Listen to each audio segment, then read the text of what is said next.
Un jour, j'ai lu c'était un poème et le titre c'était « Ô Dieu, envoie-nous des fous ».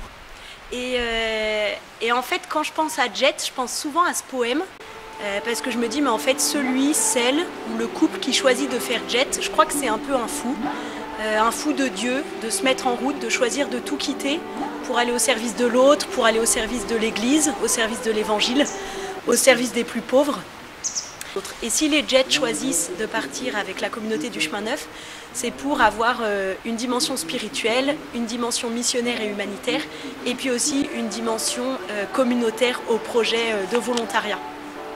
Et je crois que les Jets aussi, s'ils partent, c'est vraiment à cause du Christ. Donc c'est d'abord un appel de Dieu pour les jeunes de pouvoir se mettre en route pour aller au service des autres. Donc voilà, et puis vers la fin de ce temps de formation, il y a une messe d'envoi célébrée par soit l'évêque, soit le vicaire, proche de nos maisons, pour envoyer vraiment les Jets en mission, pour bien redire, voilà, c'est pas vous qui vous envoyez tout seul, c'est l'Église qui vous envoie, et vous allez être ces témoins de Dieu, ces témoins qui veulent se mettre au service de l'autre, qui choisissent de s'arrêter, de tout quitter pour le suivre. Et ça, c'est un moment important où aussi les familles peuvent venir. Donc pour les Jets, c'est aussi un moment de pouvoir témoigner de ce qu'ils ont reçu de Dieu et de ce qu'ils ont envie de redonner aux autres. Yeah, yeah, yeah! Parole des travaux, c'est la parole des travaux, c'est la parole, c'est la parole des travaux. Et donc après cette semaine Jet, c'est vraiment une semaine un peu d'envoi. Mais on va proposer quelque chose d'un peu fou au Jet, c'est de s'arrêter 2 mois et demi dans ce qu'on appelle le cycle A, soit à l'abbaye d'Hautecombe, soit dans cette belle chartreuse de Saragosse en Espagne. Donc s'arrêter, puiser à la source, tout recevoir de Dieu pour après se mettre en route et aller donner ce que j'ai reçu, pas de moi, pas de mes compétences, pas de mes mains, mais de la main de Dieu. Et ça, c'est un temps très important pour chaque Jet, en fait. Les Jets, ils ont plutôt envie d'y aller, d'aller se donner, de monter dans l'avion. Et pourtant, on leur propose ce pari un peu fou de d'abord s'arrêter, d'abord construire leur intériorité, leur cœur, leur vie avec le Seigneur, leur solidité intérieure pour pouvoir être ses disciples, en fait, qui vont être au service de l'autre. Et puis souvent, moi j'aime bien dire, mais en fait on peut donner, mais si on n'a pas reçu quelque part, on s'épuise en fait. Et ça ne marche pas. Et ce cycle-là, je crois que c'est une chance très profonde pour ces Jets en fait, de chemin personnel, de chemin très profond avec le Seigneur, aussi d'enracinement dans la vie communautaire, de connaissance de la communauté du chemin neuf aussi. Et c'est vrai que souvent, moi je dis aux Jets, mais en fait une fois que tu as vécu le cycle A, quand tu vas te retrouver au fin fond de la Côte d'Ivoire, en fait, ton choc interculturel avec la communauté du chemin neuf, il sera déjà fait parce que tu l'auras vécu au cycle A. Ton enracinement avec le Seigneur, il sera déjà fait et tu n'auras plus qu'à vivre ce choc interculturel avec le pays qui n'est pas négligeable. Tu vas aussi devoir te confronter à la réalité de la mission, à de ce que ça veut dire, toi ce que tu as vécu comme formation dans ton pays et puis la culture de l'autre. Et c'est déjà suffisamment de déplacements pour ne pas rajouter le déplacement spirituel et communautaire. Et ces déplacements spirituels communautaires, ils sont déjà vécus dans cette étape importante du cycle A. Donc voilà, la majorité font le cycle A et puis certains vivent un temps de service dans nos maisons avec la communauté en France ou dans d'autres pays, en Angleterre pour apprendre l'anglais pour certains. Et ça, c'est vraiment pas un temps négligeable et pas une parenthèse dans le projet Jet. C'est vraiment très unifié avec le reste de l'année, même si ce n'est pas encore une période où les Jets sont en action ou vont se donner dans la mission.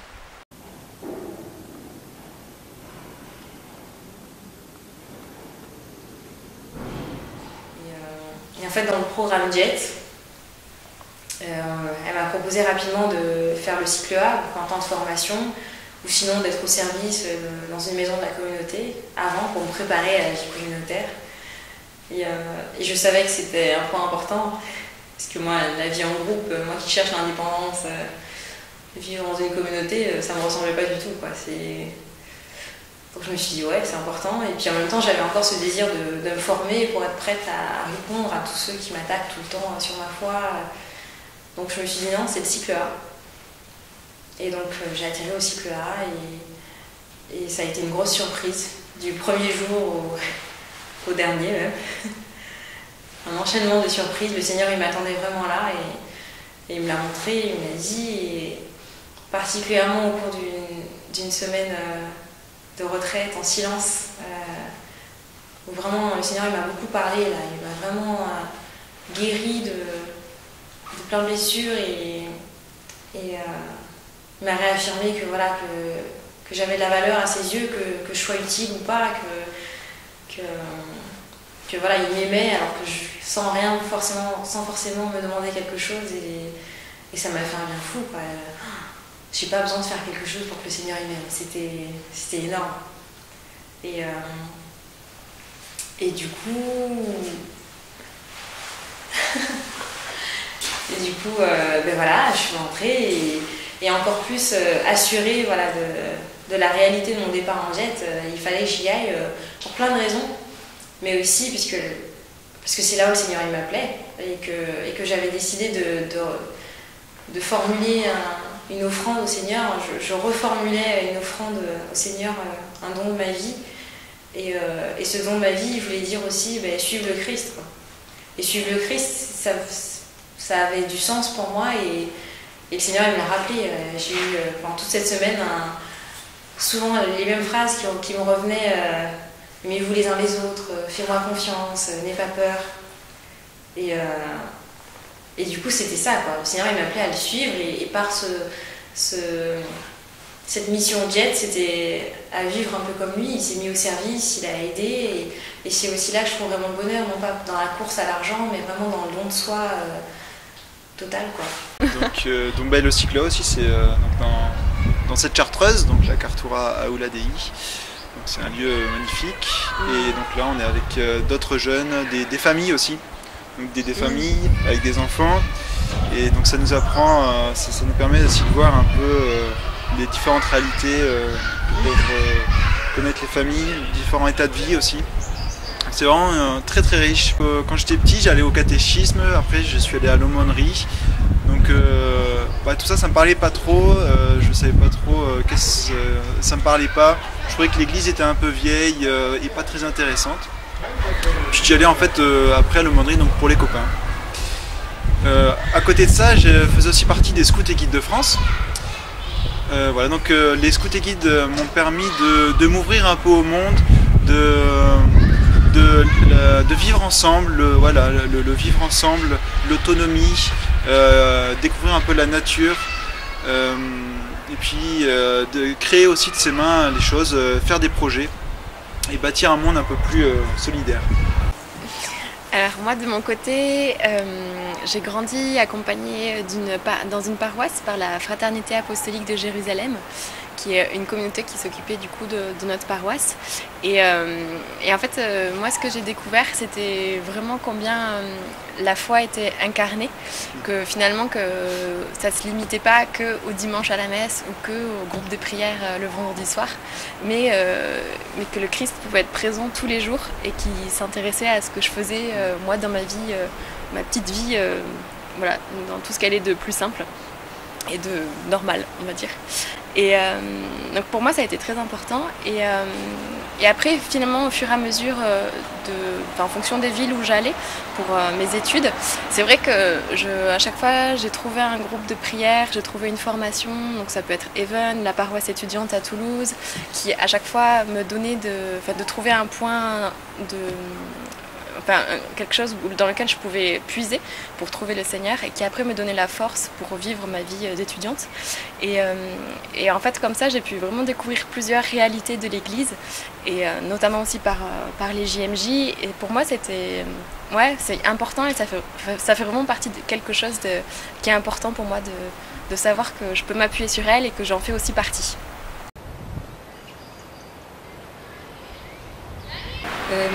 Je suis l'aînée d'une famille de 3 enfants, j'ai un petit frère et une petite sœur. Mon père est agriculteur et ma maman est infirmière. Notre famille est de tradition chrétienne. J'entends par tradition chrétienne le fait que quasiment tous les dimanches nous allions à la messe en famille. Et puis mes parents nous ont transmis à mon frère et ma sœur et moi certaines valeurs de la foi chrétienne, l'attention aux autres, le partage, etc. Étant petite, je ne comprenais pas bien en fait ce qu'on faisait à la messe, le sens de ce moment le dimanche. À la maison, il n'y avait pas vraiment de place pour la foi du cœur. Nous allions à la messe, mais sans en discuter après, sans avoir d'échange autour de ce que chacun avait pu vivre.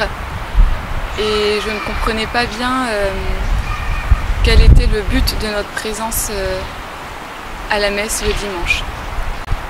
À vrai dire, ça m'ennuyait, étant petite, d'aller à la messe le dimanche. J'ai ensuite effectué la plupart de ma scolarité dans un établissement privé où j'ai pu rencontrer des amis qui pour certains étaient chrétiens aussi, mais la plupart ne l'étaient pas. Après mon baccalauréat, j'ai entrepris des études de psychomotricité et donc pour cela je suis allée à Lyon. Ma première année à Lyon a été très difficile. C'était difficile d'être loin de ma famille et seule.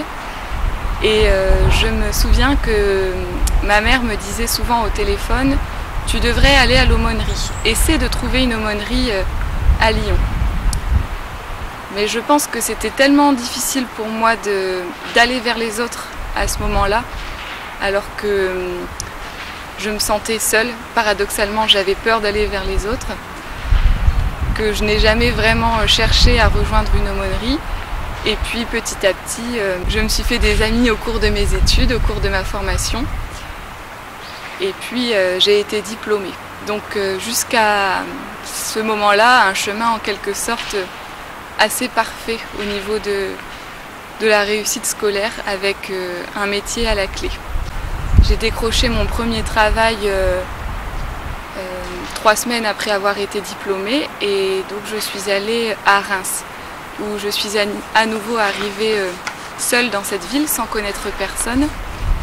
Et puis là, j'ai repensé à ce que m'avait dit ma mère à Lyon, l'aumônerie. Alors j'ai cherché et puis j'ai trouvé une aumônerie à Reims. Je pense que j'étais dans une disposition autre.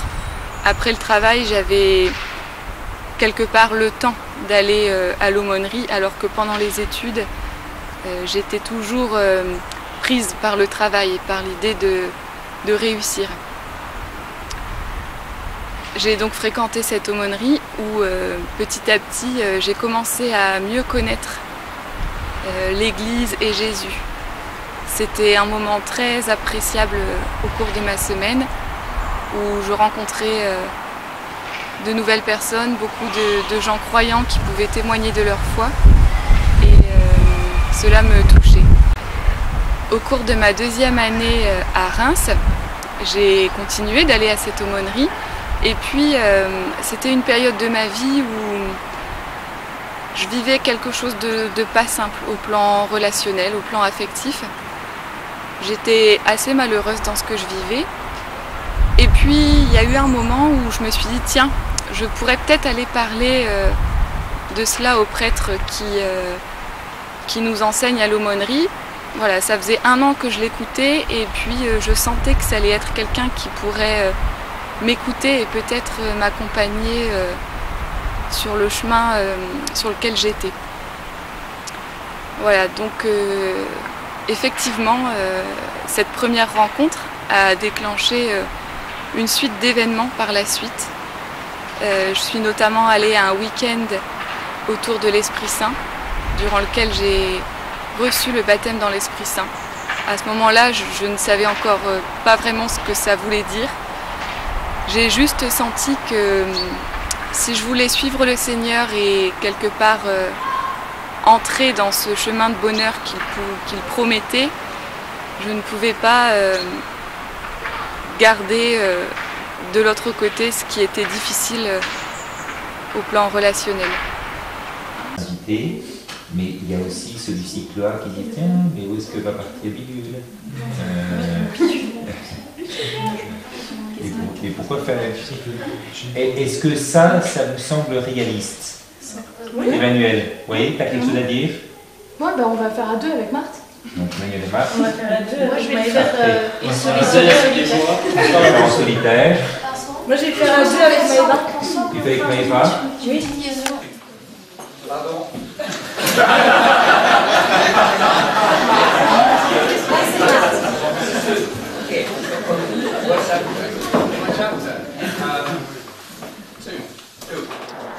Alors, dans ma vie, j'ai toujours été croyant. Je suis né dans une famille catholique. Et pendant mon adolescence, j'ai commencé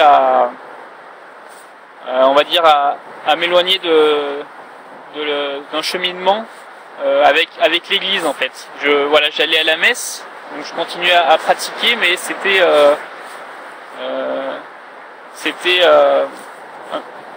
comme une obligation ou comme quelque chose où je sentais que c'était important, mais j'arrivais pas à mettre des mots dessus, en fait. Donc c'est devenu une pratique un peu sans y donner un sens.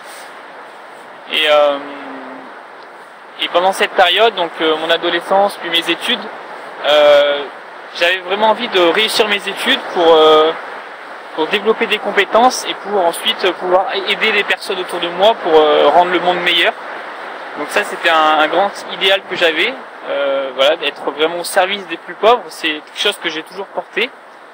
Mais en fait, mes études passant, j'avais toujours ces questions qui restaient sur le sens de mon existence et j'avais pas de réponse, en fait. J'étais vraiment en crise existentielle.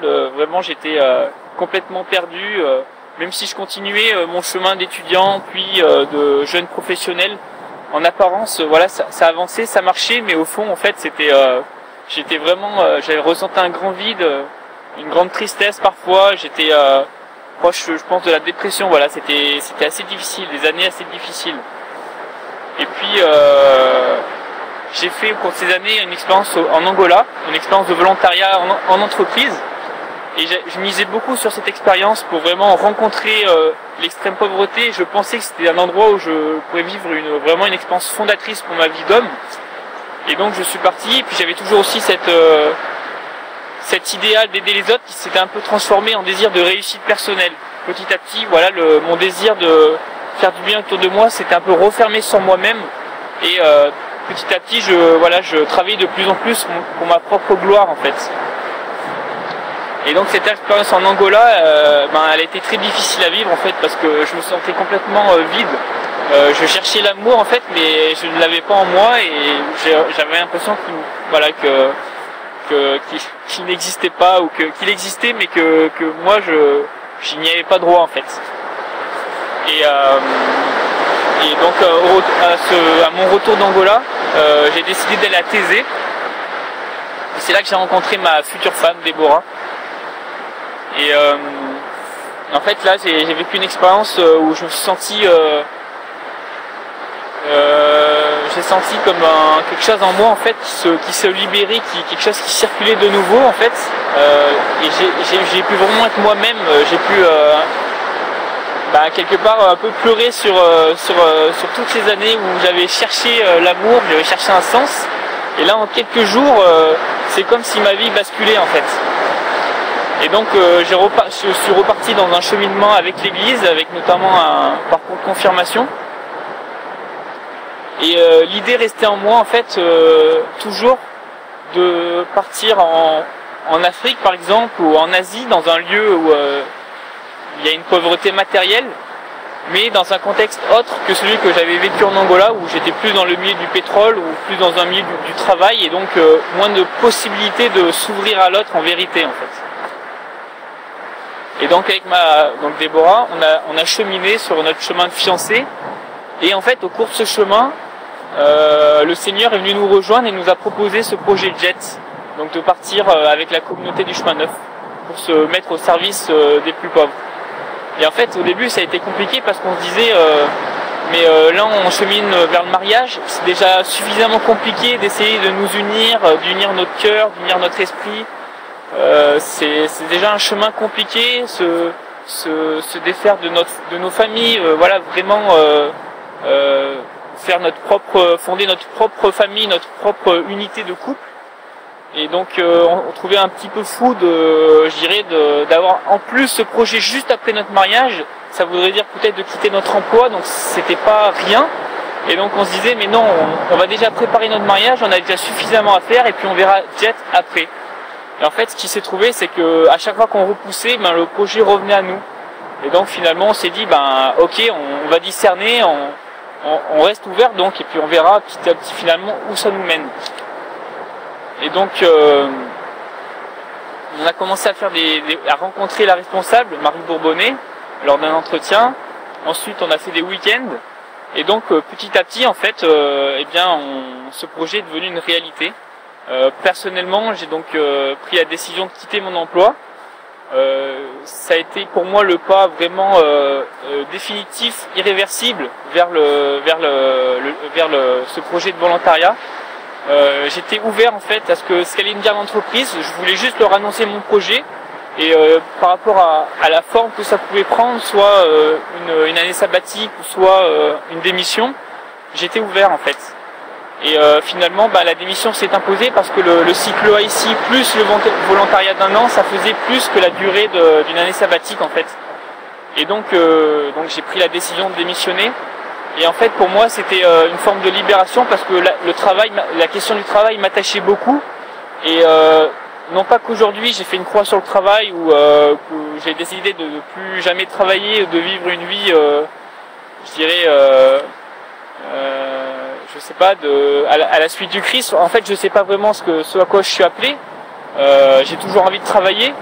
Mais aujourd'hui en fait je suis beaucoup plus intérieurement libre pour écouter le Seigneur et l'écouter sur ce que lui en fait a préparé pour moi. Je sais qu'il a préparé ce plan d'amour avec ma femme et après par rapport aux autres, par rapport au monde, je ne sais pas vraiment vers quoi il veut m'envoyer. S'il veut m'envoyer dans le monde du travail, s'il veut m'envoyer auprès des enfants. Pour l'instant c'est une question en fait pour moi. Et donc je pense que cette année au Brésil va me permettre je dirais peut-être d'avoir des réponses. En tout cas, je vais pouvoir continuer à l'image de ce qu'on a vécu ici, à vivre ce chemin de prière, ce chemin un peu de pénitence où finalement on redevient humain, on redevient petit, on redevient enfant de Dieu en fait. Manifester cette communion dans la prière, donc par les bonnes manuels, en imposant les mains et en priant de tout notre cœur, non seulement pour nos frères, mais aussi pour les pays dans lesquels ils sont envoyés. Nous invoquons maintenant l'Esprit de Dieu. Nous prions, nous pourrons librement dire à haute voix notre prière. Après la vocation de l'Esprit Saint, chaque jeune dira à haute voix la grâce de Dieu.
Et j'arrivais là en me disant comment je vais faire moi et puis vraiment cette espèce de sale caractère, cette envie d'être solitaire,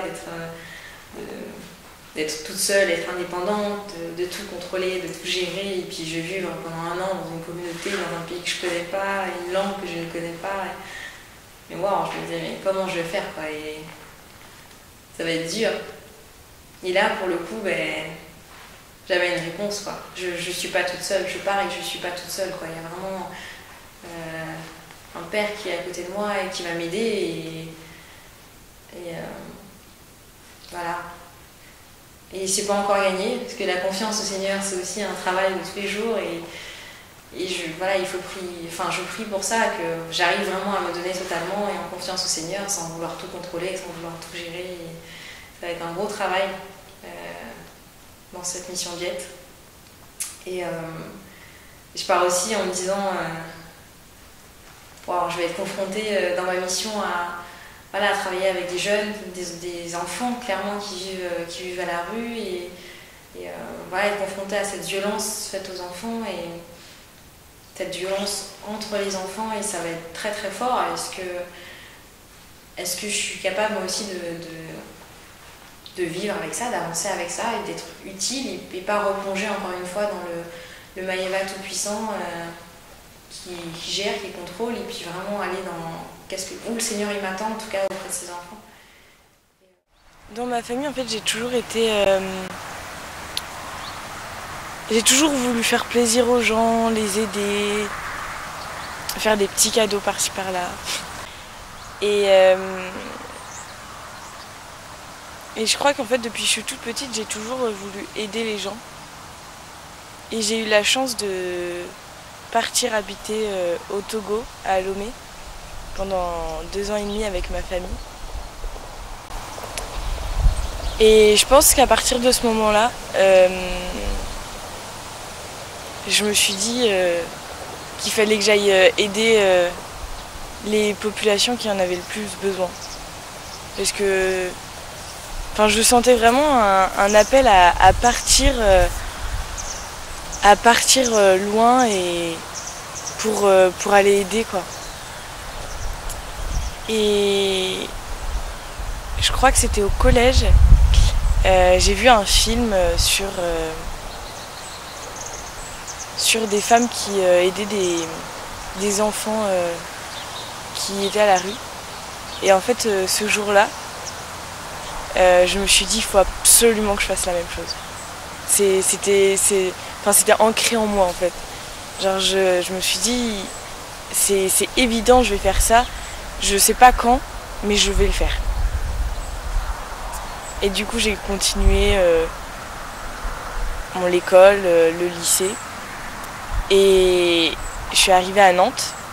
Donc je faisais un BTS tourisme. Parce que les voyages, c'est vraiment ma passion. Et puis, par le tourisme, on peut aussi aller aider les populations. Et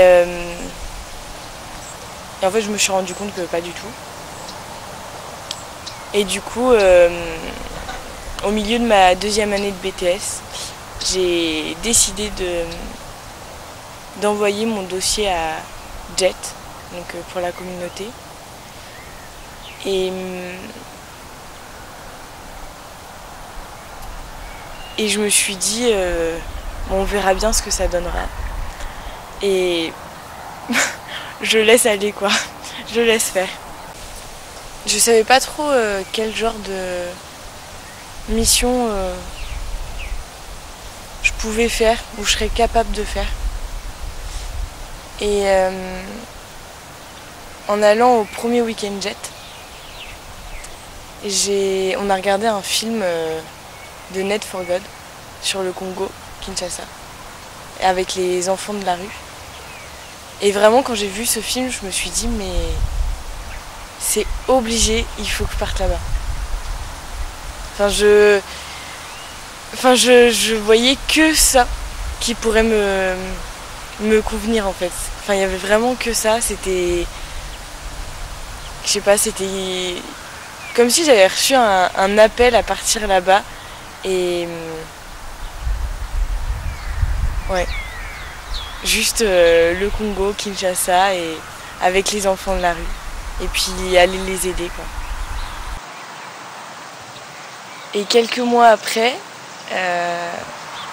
Marie Bourbonnais, donc la responsable de JET, m'envoie un mail et me dit, bon voilà Edwige, on a trouvé dans quel pays t'envoyer. tu pars au Congo à Kinshasa. Là je regarde, j'étais là, non c'est pas possible, c'est quand même incroyable quoi, enfin c'est juste improbable la situation, c'est trop génial. Et en fait je pense qu'en réfléchissant, il y a forcément Dieu qui est passé par là et qui m'a aidé pour partir là-bas. Et puis aider les personnes, c'est juste quelque chose de magnifique, quoi. Ils ont tous des grands sourires. Je sais pas, c'est...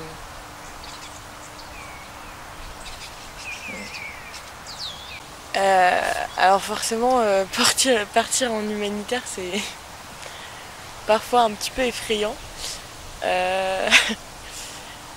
C'est un choix très facile à faire, mais après il y a des choses qui nous attendent, auxquelles on s'attend pas du tout.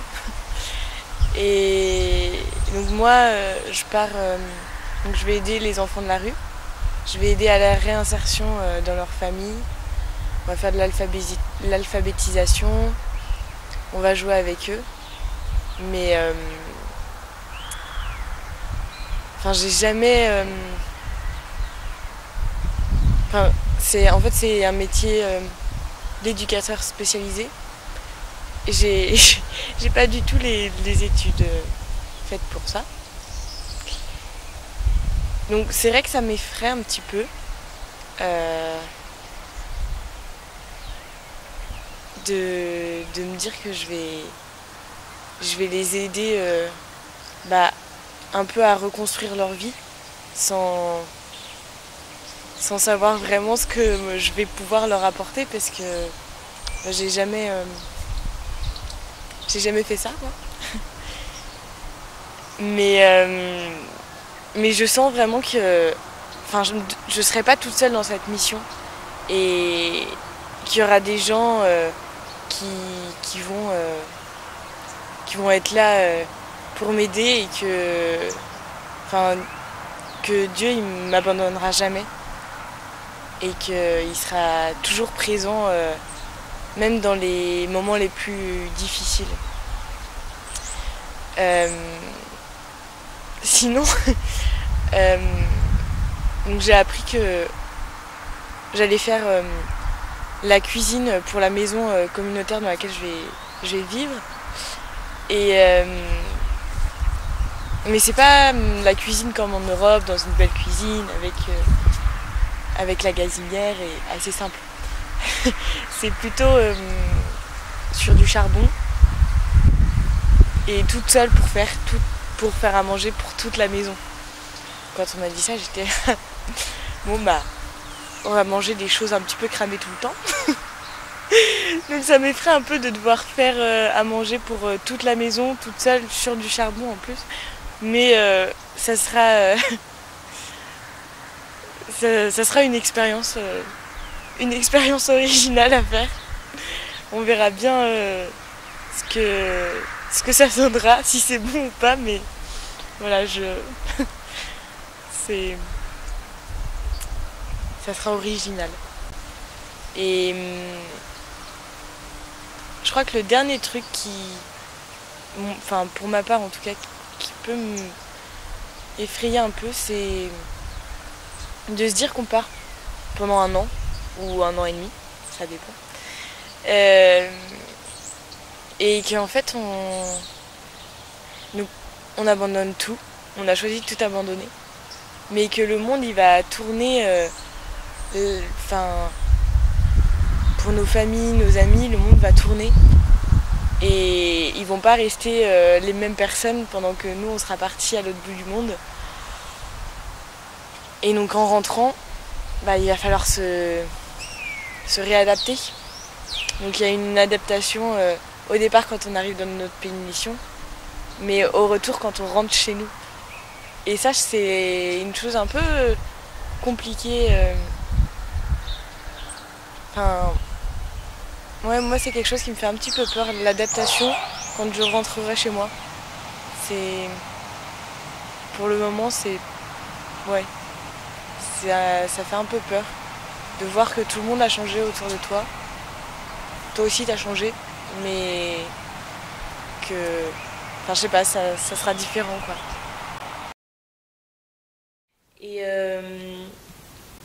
Et du coup, mes décisions qui avaient toujours été raisonnées, celle-là n'y ressemblait pas du tout, puisque j'ai pris cette décision au dernier moment, alors que j'avais été admise dans le master que je rêvais depuis très longtemps à Lyon. Et voilà, au dernier moment, j'ai décidé de laisser ça en pause et de prendre une année pour découvrir quelle était la source de ma vie. Dans cette dernière année d'études à Lyon, j'ai beaucoup ressenti une solitude, mais qui n'était pas habitée. Et en fait, cette solitude m'a beaucoup pesé. Et ça m'a pesé également dans ma relation aux autres. Et c'est pour ça que j'ai voulu cette année essayer comment dire, j'ai voulu trouver ce qui pourrait alimenter ma vie, parce que à force de donner dans ma vie courante, je me rendais compte que en fait le fait de donner, ça alimentait un peu mon ego, et je savais que le don en fait c'était pas ça, que le don c'était pas moi qui devais être glorifiée, mais c'était plutôt mon action qui devait être glorifiée en Dieu. Et donc c'est pour cette raison que j'ai décidé de prendre cette année pour découvrir ce qu'était vraiment le don, et également pour plus m'incarner, pour sortir un peu de ma seule intelligence et faire descendre ce que j'avais pu recevoir de l'intelligence au cœur. Pour réussir à faire descendre ce que j'ai reçu de la tête au cœur, je pense intimement que ce sera dans la dépendance que j'accepterai vis-à-vis des autres, et de savoir que mes actions ne seront pas... que mes actions et mon être en fait ne sont pas là pour ma propre gloire, mais que à long terme, et puis à la fin de ma vie, ce sera Dieu que je glorifierai, et il me demandera pas, et Dieu ne me demandera pas qui est-ce que j'ai aimé, mais plutôt comment j'ai aimé, et quel cœur et quelle motivation j'ai mis dans mes actions. Donc le problème de la fac ayant été réglé, il m'a fallu régler les problèmes financiers, parce que je n'avais en fait aucun financement. Mes parents mes parents ne pouvaient pas m'aider financièrement. Ils me soutenaient à 100% spirituellement, mais du coup, au mois d'août, j'ai passé mon mois d'août à organiser un réseau de parrainage. Donc un réseau de parrainage, j'ai commencé par les amis de mes parents, certaines associations comme que j'avais rencontrées au cours de ma vie étudiante, et j'ai aussi mis à contribution la paroisse dans laquelle je suis en Vendée, et la paroisse m'a été vraiment d'une grande aide, parce que à la fin de l'été, le curé de la paroisse m'a envoyée en mission, et au cours de cette messe, j'ai pu un peu présenter mon projet, et puis distribuer des feuilles, des fiches de parrainage, etc. Et en fait, le curé de la paroisse m'a donné une petite condition. Lui distribue mes dossiers de parrainage, mais moi je m'engageais à de temps en temps donner des nouvelles, et puis à écrire des articles pour le bulletin paroissial. Par exemple, pour le mois de décembre, il m'avait demandé d'écrire un peu comment est-ce que au cycle A j'apprenais à lire la Bible et à interpréter la parole de Dieu. Donc j'ai eu des réponses assez positives et j'ai la chance d'avoir des personnes qui me parrainent régulièrement. Et puis de leur côté, mes parents essayent de s'organiser pour m'aider à financer le visa, le billet d'avion qui sont eux à ma charge. Donc tout mon travail du mois de juillet, plus un peu l'aide de mes parents et de certains de mes frères et sœurs, m'aide un peu financièrement à organiser cette année-là, pour pas que ce soit un poids, pour que je puisse m'investir vraiment dans ma mission au Liban. Pour la mission auprès des jeunes handicapés, j'éprouve un petit peu plus d'appréhension parce que je me suis jamais occupée réellement de jeunes handicapés. Je les ai accompagnés durant les pèlerinages, etc. Mais je n'ai jamais vécu avec eux au quotidien. C'est quelque chose qui, je pense, va me déplacer dans le sens où cette expérience va me montrer mes fragilités, un côté que j'ai du mal à reconnaître en moi-même, et ces personnes, je pense, seront sans doute plus fortes dans leur fragilité, et ça va être, ce sera, je pense, une bonne école d'apprentissage à savoir dépendre des autres tout en gardant sa liberté. Ces 6 mois à venir vont être une grande découverte, et ça va me permettre de développer mon intelligence du cœur, et je pense que ce sera une expérience très riche.